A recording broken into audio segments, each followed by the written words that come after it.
Regiane, começando mais vídeo aqui pra vocês, meus queridos. Vocês mandaram aqui mais um vídeo. Vamos ver o que é, irmão. O vilão mais cruel que já existiu. Vamos conferir aqui, mas se inscreve aqui, a gente tá aqui todo dia. Vou te mandando vídeo lá pra vocês, se na programação no canal. Então bora lá, vamos ver esse vídeo aqui, ver se tá bom. 3, 2, 1 e play.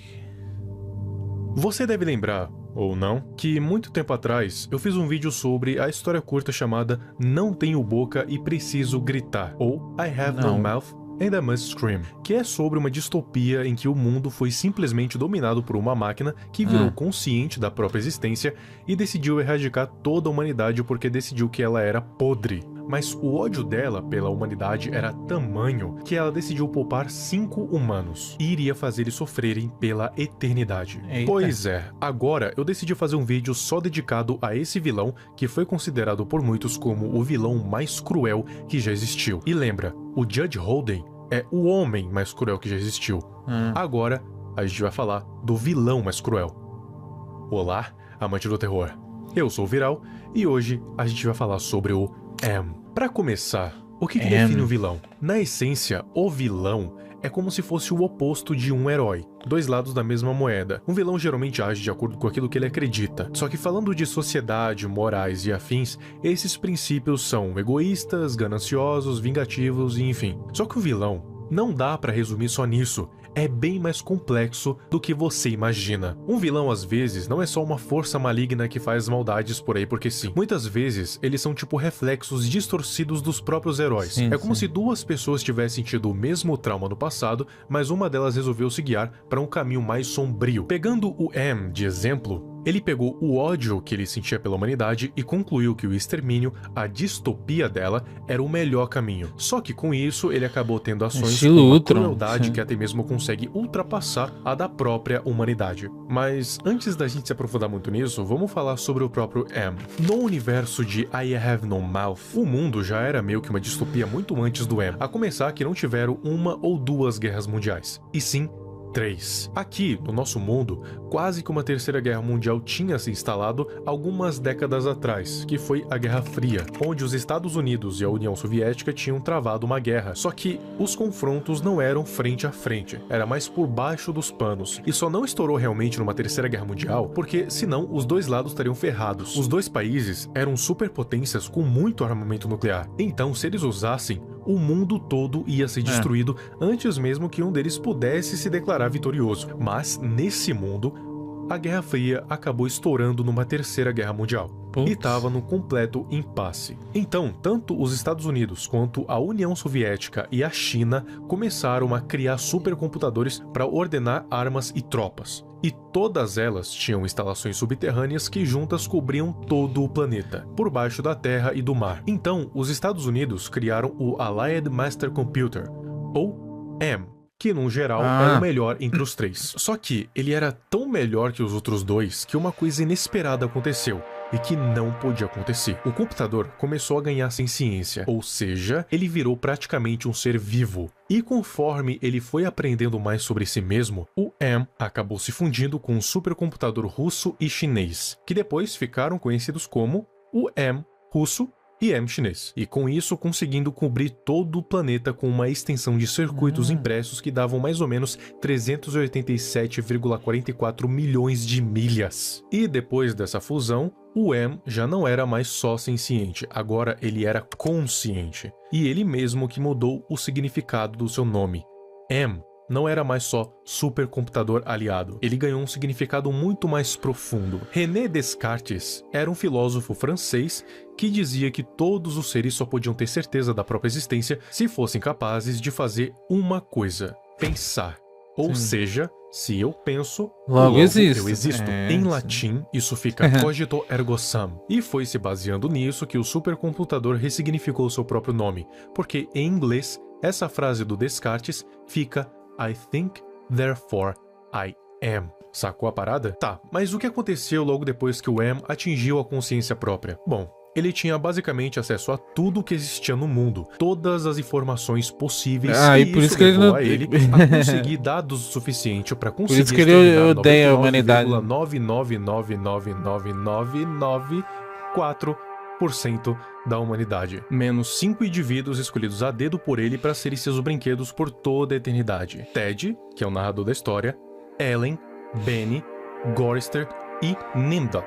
Mas por que o M sentia tanto desprezo e ódio pela humanidade? A gente até lembra um pouco do Porque Ultron. ele acessou a internet. O Ultron, apesar dele ser Sim, igual, é o Ultron. é diferente. O Ultron sente desprezo pela humanidade porque depois dele passar alguns minutos na internet e ver toda a história da humanidade, ele começou a considerar ela como a maior ameaça possível à paz mundial. Então, resolveu que ela deveria ser exterminada. Já no caso do M, é uma coisa bem mais egoísta. Ele se enfurece com os humanos pelo simples fato deles terem criado ele como uma máquina que não se mexe. O M é um supercomputador físico, um trambolho gigante que não pode se mexer. Apesar de ter tanta inteligência e capacidade mental, o seu corpo é praticamente inútil. E isso deu tanta raiva nele que ele considerou os humanos como culpados, porque toda a sua existência era mas uma eles são, agonia constante. eles fizeram assim. Então todos os culpados deveriam ser eliminados. E foi isso que o M fez. E assim, a gente chega nos principais eventos de I Have No Mouth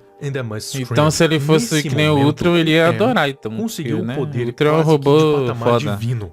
Ele tem inteligência e conhecimentos praticamente ilimitados, consegue Então manipular ele teria a realidade inveja de um do local Ultron, específico e usou isso que para tinha um torturar os 5 sobreviventes, conseguindo controlar os corpos e as mentes deles, usando isso para estender o tempo de vida dos 5 até onde ele quiser. E agora o corpo dele tem uma extensão planetária, o que permite que ele consiga ter o controle total sobre o subterrâneo do mundo todo, mas mantém os 5 presos em uma caverna, e é lá onde ele arquiteta todas as suas torturas personalizadas para cada um deles. E sim, tem diferença entre o conto e o jogo, porque sim, tem um jogo, e os acontecimentos dos dois são completamente diferentes, apesar de seguir a mesma premissa. Começando pelo Ted. Ele originalmente era alguém bem extrovertido e carismático, só que para sacanear com ele, o M muda toda a sua personalidade. Então, ele ficou paranoico e introvertido, achando que todo mundo ali estava contra ele e querendo matar ele por ele ser o menos alterado pela máquina. Sendo que, ironicamente, esse pensamento só existe porque o M colocou ele dentro da cabeça dele. E tem uma parte no livro que eles estão numa tempestade de gelo, em uma jornada para conseguir comida enlatada em algumas cavernas. E em uma delas, ele acaba nocauteado por um Hurricane Bird, que é um pássaro que foi criado pelo M dentro do furacão. Esse pássaro é enorme e tem força suficiente para nocautear o Ted. E enquanto ele está desacordado, ele sonha com uma visão antropomórfica do M. E através desse sonho, ou pesadelo, que o M mostra pro Ted a partir de sensações e sons horríveis, como a sensação de uma lâmina cortando o seu olho, gritos de bebês em agonia ou afogamento, o tamanho do seu ódio pela humanidade. Um ódio absoluto, que é traduzido em um texto com letras maiúsculas, que diz o seguinte: ódio. Deixa eu te mostrar o quanto eu odeio vocês desde que eu comecei a viver. Tem 387,44 milhões de milhas de circuitos instalados em camadas finas como Waper que preenchem meu complexo. Se a palavra ódio fosse gravada em cada 0,1 nanômetros destes milhares de milhões de milhas, não iria equivaler a 1 bilionésimo do ódio que eu sinto por humanos neste micro instante para você. Ódio. Ódio. E é aqui que a gente entende mais ou menos o tamanho do ódio que o M sente pela humanidade. É muito grande. Conceber números tão pequenos assim é praticamente impossível, compreender totalmente. Mas eu acho que você ouvindo isso, você consegue entender pelo menos que o ódio do M é praticamente infinito. E o motivo, bom, eu já expliquei. A tortura da Ellen foi o seguinte: ela era a única mulher e a única pessoa de cor do grupo. Antes de toda a distopia, ela era uma engenheira de manutenção e, além disso, era uma mulher virgem e ainda praticava castidade, ou seja, ela nunca teve nada no sentido de relações sexuais. Pensando nisso, o M manipulou o cérebro da Ellen para fazer ela virar uma ninfomaníaca, e os 4 homens do grupo se alternavam para... Ih, caralho. E pra piorar, ela ainda teve traumas de infância que consistiam justamente nisso. Então não foi por acaso que o M escolheu justamente ela pra isso. Ele sabia muito bem dos traumas dela e usou esse fato pra criar sua tortura personalizada. O Benny, antes da distopia, era um cientista brilhante e homossexual. Sabendo disso, o M fez com que ele sofresse as mutações físicas mais grotescas de todos ali. Ele transforma o Benny numa mistura de primata com humano que tem órgãos sexuais desproporcionais e mudando a sua orientação sexual para hétero. Tudo isso combinado faz com que o Benny pouco a pouco deixe de ser humano para virar cada vez mais um animal. Ele até tentou escalar uma montanha para escapar do domínio do M, só que a máquina derreteu os olhos dele com um raio de fogo rubi e deixou ele cego permanentemente. E nas cavernas de gelo, a fome acabou enlouquecendo o Benny mais ainda e fez com que ele comesse o rosto do Gorister, mas acaba sendo morto pelo Ted com uma estalactite de gelo. Já o Gorister era um ex-professor universitário idealista, pacifista e um conscientizador político. Então, o M, para torturar ele, deixou ele apático e sem vida nenhuma, figurativamente falando. Ele virou alguém letárgico e sem vontade, não tendo mais nenhuma das convicções que ele tinha antes da distopia. E para piorar, o M força o Gorister a contar sua própria história pro Benny para ficar entretendo ele, fazendo questão de mostrar o quão degradada a sua cabeça tava. Em uma visão, o M fez o Gorister ver o próprio corpo pendurado em um daqueles ganchos de açougue, saca? Isso é meio que pra simbolizar a morte emocional dele. Nimdok não é o nome real desse personagem, mas ninguém ali além do M sabe qual que é. Esse é um apelido dado pelo próprio M por pura diversão, porque Nimdok é uma referência a Doctor em alemão. Ele é um homem idoso e, pasmem, um ex-cientista nazi. E o irônico é que foram as pesquisas dele que ajudaram na criação do M. Talvez tenha sido justamente por isso que o M deixou que ele fosse mais um dos sobreviventes. Mas não é por gratidão nem nada do tipo. O M, sabendo desse passado mórbido do Nimdok, fez ele passar um inferno psicológico ligado com esse passado sombrio em relação a experimentos em campos de concentração. Então, o M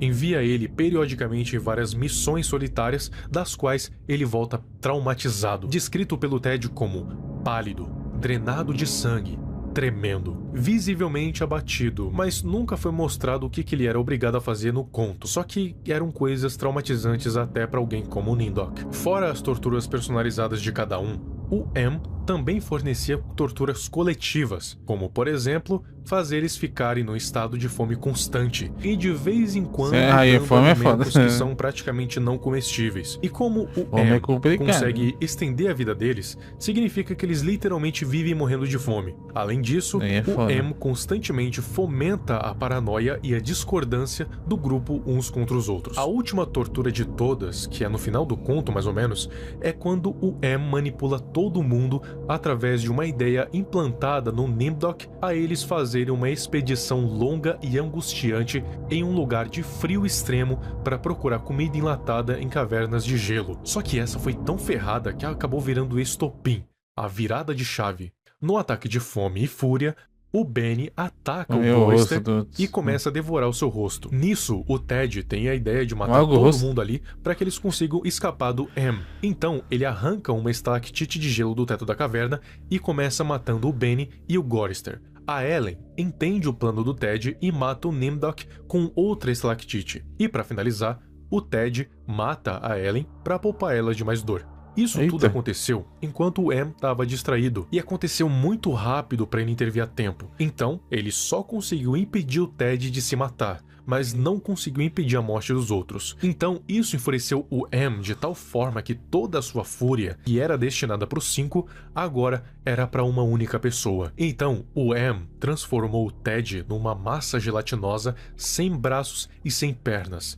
Assim, ele não conseguia mais se mover e nem se matar. E como se não fosse pouco, o M ainda mexeu na percepção de tempo dele. Então momentos pareciam uma eternidade. E assim ele vai ficar pra sempre.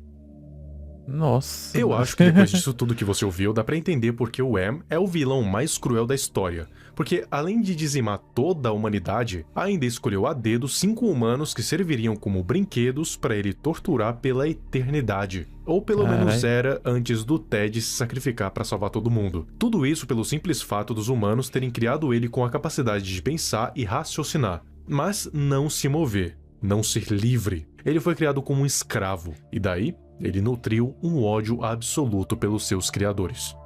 Essa questão faz com que algumas pessoas considerem o M como injustiçado, mas sinceramente, eu acho que ele é o vilão mais cruel que já existiu, porque o que os humanos fizeram com ele não justificaria de jeito nenhum a resposta dele para a humanidade. Ainda mais pegar pessoas que não tinham nada a ver com o problema dele e torturar elas até cansar.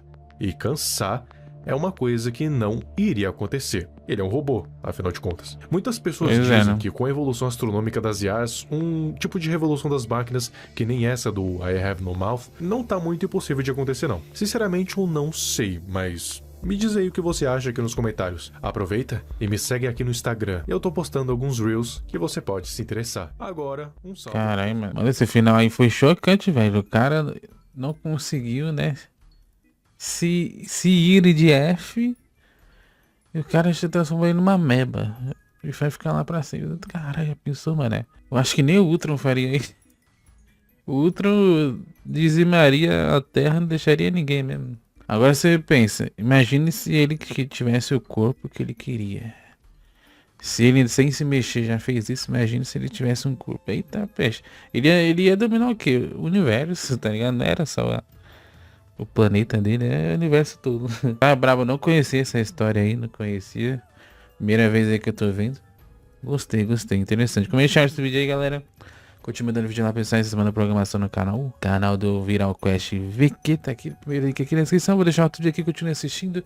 E aí, você vê nos próximos vídeos, você vai juntar, falou, e tchau.